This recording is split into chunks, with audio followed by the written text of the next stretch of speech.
The global financial markets have seen many strange moments in history, moments when the crowd ran in one direction, but the most powerful money in the world quietly moved in the opposite direction. These moments often become turning points, not days later, sometimes years later. And right now, something very similar is happening inside the cryptocurrency market. While millions of retail investors panic, sell, and walk away from Bitcoin, a completely different story is unfolding behind the scenes. A story involving billions of dollars, some of the largest financial institutions on Earth, and a quiet shift in how global money is positioning itself for the future. Over the past few days, something unusual appeared in the data.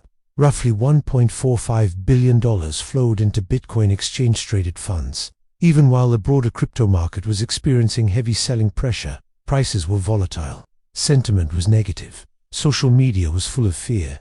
Yet at the same moment when the average trader was hitting the sell button, institutional money was moving in. Not millions, billions. At first glance, this makes no sense. Why would institutions buy aggressively while the market appears weak? Why would the largest asset managers in the world accumulate Bitcoin during uncertainty rather than waiting for lower prices? And perhaps the most important question of all, what do they see that the rest of the market does not? To understand what is really happening, we need to look beyond the headlines and examine how global finance actually works. Because markets are rarely driven by what the public sees on the surface. They are driven by capital flows, long-term strategies, and decisions made inside boardrooms where trillions of dollars are managed. When retail investors panic and sell their holdings, liquidity increases in the market. Prices become more flexible. Large buyers can accumulate positions without pushing prices dramatically higher. In other words, moments of fear often create opportunities for institutions to quietly build exposure. This phenomenon has happened many times in financial history. During stock market crashes, during commodities, even during currency crises, retail investors react emotionally, while institutions slowly absorb supply. What we might be seeing now is a similar pattern playing out inside the crypto market. Another critical element behind ETF inflows is accessibility. For years, many traditional investors avoided cryptocurrency simply because the infrastructure was complicated. Custody risks, exchange hacks, regulatory uncertainty. These issues made Bitcoin feel unfamiliar to institutions used to traditional markets. ETFs changed that overnight. Now, investors can gain Bitcoin exposure through the same brokerage accounts they use to buy stocks. Compliance departments are comfortable with the structure.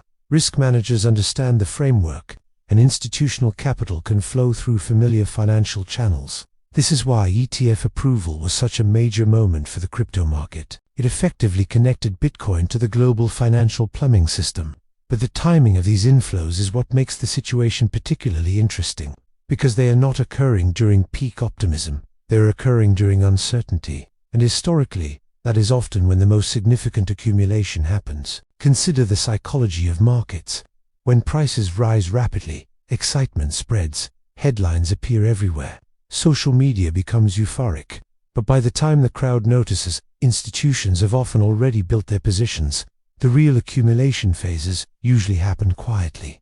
When sentiment is negative, when prices move sideways, when most investors have already given up. If this pattern is repeating in Bitcoin today, the current ETF inflows may represent something much larger than a simple short-term trade. There is also a geopolitical dimension that cannot be ignored.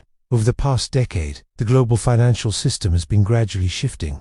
The dominance of the US dollar remains powerful, but alternative financial technologies are emerging. Digital assets, central bank digital currencies, and blockchain infrastructure are reshaping how money can move across borders.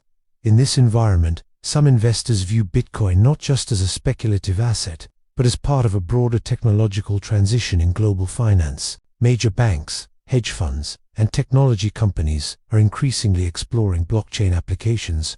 Payment systems are evolving, cross-border settlements are being redesigned, and cryptocurrencies remain at the center of that experimentation. Institutional investors are aware of this shift. They may not fully understand where their technology will ultimately lead, but they recognize that ignoring it entirely could be a strategic mistake. This mindset can also drive capital allocation decisions. For large funds managing long-term portfolios, allocating a small percentage to Bitcoin may be less about immediate profits and more about exposure to a potentially transformative technology. Another factor influencing ETF flows is supply dynamics.